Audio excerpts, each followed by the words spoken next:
Welcome to the debate. Imagine for just a moment that you are a fish and you've lived your entire life in a single body of water. You know its currents, you know its temperature, its predators. To you, this water isn't just a place you live, it is reality itself. You don't even really think about it. But what if that water is polluted? Right. If you have never, not once, experienced clean water, how would you even begin to comprehend that the environment you consider natural is, well, actually slowly poisoning you? I mean, when we talk about human society, right, our systems of commerce, our hierarchies, and specifically our reliance on money, we are basically talking about the water we swim in. We just assume these structures are the natural order of things simply because, they're all we've ever known. Exactly. Which brings us to the source material today, the time traveler's paradox and the blueprint for the infallible society. Yeah, it's a fascinating proposal. It is. And the paradox itself asks a pretty brutal question. If a perfectly rational, cooperative society were presented to us, we wouldn't be able to build it because our minds are wired by the irrational competitive system we currently inhabit. So how do we break the loop? Right, that's the core of it. Is it viable to restructure human society from the ground up, basing it entirely on collective organization without money as the primary motivator? Because I argue that human neuroplasticity actually allows us to fundamentally adapt to an environment of shared resources, making a massive real-world experiment of this kind a scientific necessity to, test human potential. Well, and I argue that removing money and conventional leadership from a million-person society completely ignores fundamental evolutionary drives for competition. You're basically replacing the proven scaffolding of human progress with a dangerously untested framework, one that frankly risks practical collapse and the suppression of the individual. So let's start right at the foundation of the source material. We are born into an inherited system. We don't choose it. True. We simply learn its rules, what success means, how to earn money, how to protect our property, whom to fear.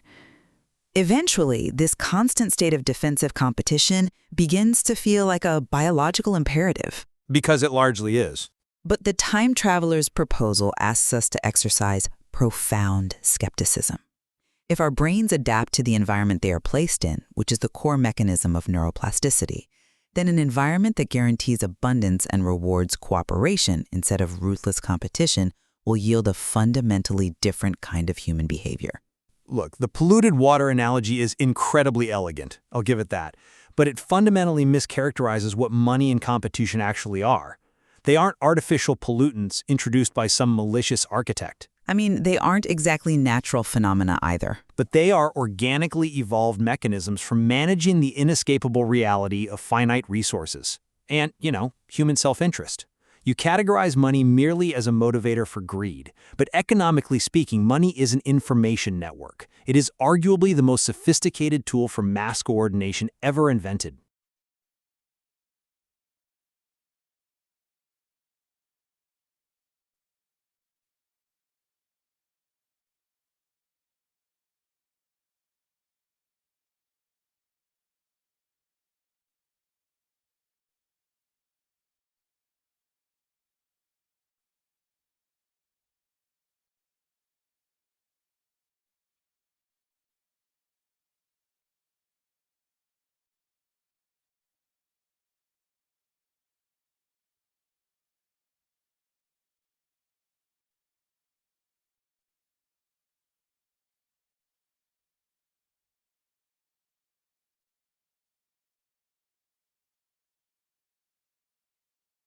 A tool that also mandates artificial scarcity and poverty to function. A tool that coordinates massive economies. It allows a farmer who grows wheat to exchange value with a doctor who sets a broken bone, even if the doctor doesn't need wheat at that exact moment. It gives millions of strangers a standardized way to measure value, calculate costs, and trust one another. Right, the economic calculation problem. Exactly. Without price signals, how does a society know if it's using a ton of steel efficiently to build a hospital or just wasting it? The material proposes a million people organizing themselves without money. If you remove the price mechanism that coordinates labor and measures value, how do you prevent the immediate deterioration of complex logistics? Well, the material doesn't suggest waving a magic wand where money vanishes and everything just magically produces itself. The logistics rely heavily on cybernetic planning, automation, and collective organization. Right, but Let's actually look at the mechanisms. Right now, if you are listening to this on your commute, there is a good chance you are spending an enormous portion of your life doing highly repetitive work simply to secure your physical survival. sure. The proposal eliminates the commodification of basic necessities. If housing, food, and healthcare are guaranteed, the labor model fundamentally shifts.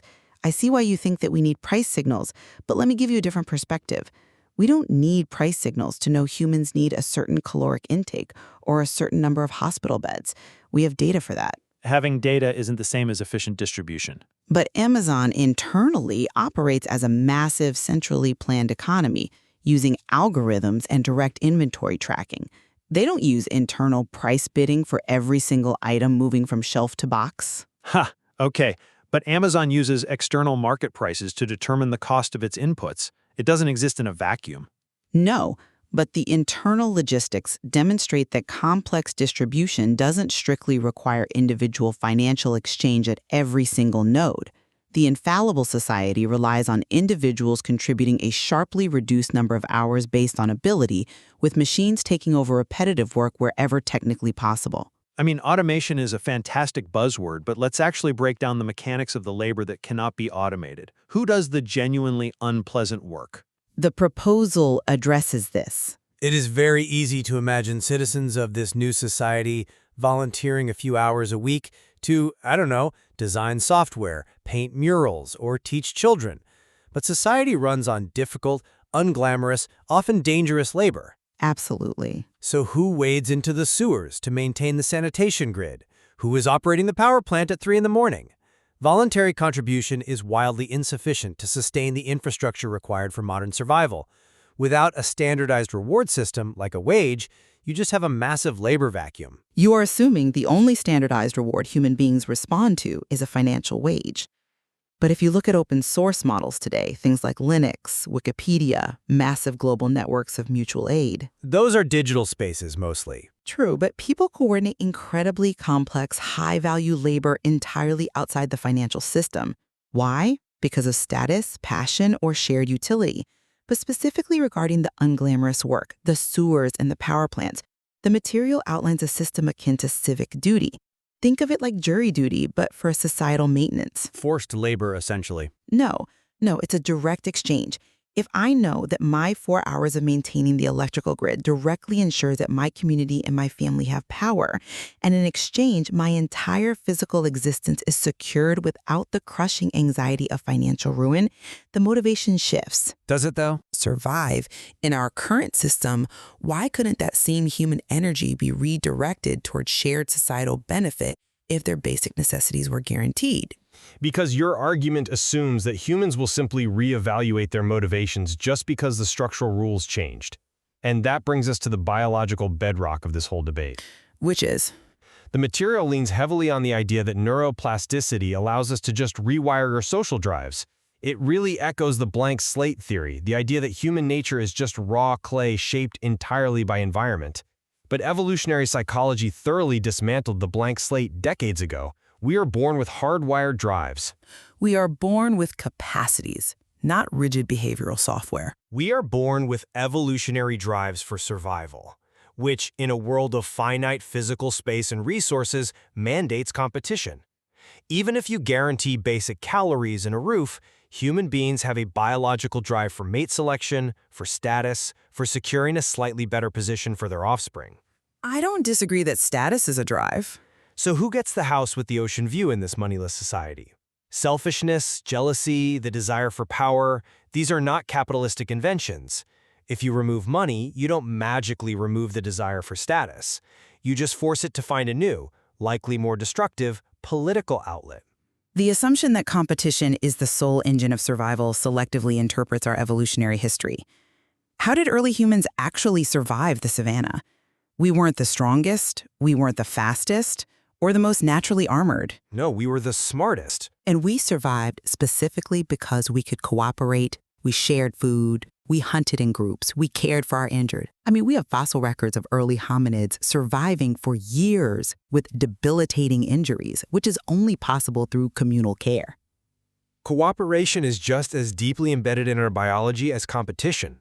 I don't deny that we are a cooperative species, but early human cooperation was tribal, localized, and ultimately competitive. How so?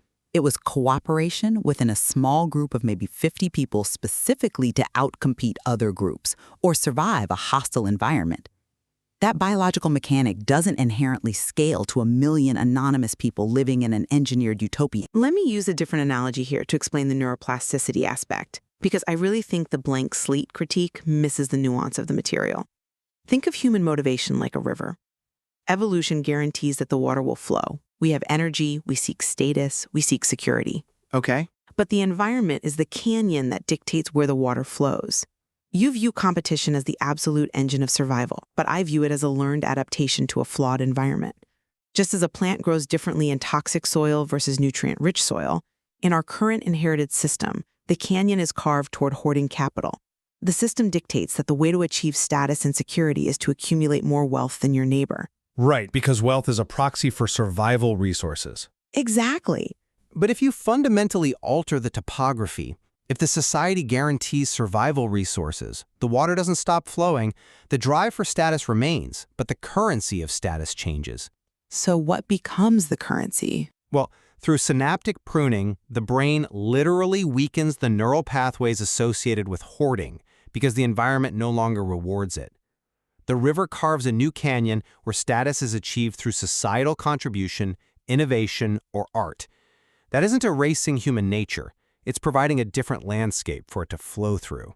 Changing the topography of human motivation sounds profound until you realize you are talking about engineering a collective reality, which honestly brings us to the most dangerous threshold of this entire proposal, the protection of the individual. I figured we'd get here. Well, we have to. The material discusses shifting our societal vocabulary from mine to ours. It uses the analogy of a family saying, our home, our garden, instead of mine. Scaling a family dynamic to a society of 1 million anonymous citizens is terrifying. Wait, why terrifying? Because the collective we has historically been the most oppressive force known to the individual. We've seen attempts to build moneyless, purely collective societies. They frequently collapse into authoritarianism because the group inevitably suppresses the dissenting voice. Right, the tragedy of the commons and all that. Yes. Without conventional leadership and without property rights to secure a person's physical autonomy, who protects the individual from the tyranny of the majority? If someone fundamentally disagrees with the algorithmic distribution of resources or refuses their civic duty in the sewers, what happens to them? When everything is ours, the individual effectively disappears. That exact fear of collective tyranny is why the time traveler ironically named this proposed experiment the Infallible Society. The text is deeply aware of the history you're referencing. An infallible society cannot simply replace individual freedom with collective control. But calling it infallible sounds exactly like utopian hubris. But the definition in the text flips that hubris on its head. The material explicitly clarifies that infallible in this context never means we are incapable of being wrong. It means we refuse to stop looking for our mistakes. Oh, I see. The society is structurally built on the scientific method. Individual freedom, the right to disagree, and constant skepticism are structurally mandatory for the experiment to function, not optional luxuries. The mandate to challenge the system is the bedrock of its logistical design. Institutionalized skepticism is a nice phrase, but institutionalized by whom? Without a formal state or structured political leadership, how do you protect the person pointing out the flaws? Because the system's feedback loops literally depend on identifying errors. Just as an engineer wants to know if a bridge has a microfracture before it collapses, this society requires individuals to expose weak arguments or logistical flaws in resource distribution. So the dissenter is valued as a diagnostic tool. Exactly. If the collective silences the individual, the society ceases to be infallible and immediately degrades. The protection of the individual is maintained through relentless, formalized scientific inquiry into the society's own operations. You're describing a society of philosophers, constantly auditing their own existence with perfect rationality. Humans are not perfectly rational. We are emotional, we're prone to bias, and we are fiercely protective of our own in-groups. Sure, but Which brings me to the credibility of risking human lives on this blueprint. The source material proposes starting this massive social experiment, 1 million people on an island, based on the writings of an anonymous time traveler, a faceless entity. It borders on a faith-based belief system. I completely disagree with that characterization. If you want to redesign the fundamental architecture of human civilization, you stand behind your ideas. How can anyone trust an overhaul of this magnitude when the architect refuses to be known? The anonymity is entirely the point. It acts as a cognitive filter. It forces us to engage with the mechanics of the idea rather than the authority of the speaker. Think about it. If an idea is mathematically or logically sound, does knowing the author's identity make it more true? No. If a famous Nobel laureate proposes a mathematically flawed idea, does their name make it functional? No. The material argues that we shouldn't worship the architect, we should interrogate the architecture. Is the hypothesis testable? But this isn't a physics equation on a blackboard. Testing a sociological theory on 1 million human beings requires immense trust. You are playing with real lives, real supply chains, real medicine. Which is exactly why it's structured as a step-by-step experiment, not a global revolution. You don't try to purify the entire polluted ocean at once. You create a contained environment, an island as proposed. You test reality. And if it fails? If the economic calculation problem proves insurmountable without prices, we find out. If evolutionary drives for status destabilize the collective, we observe it.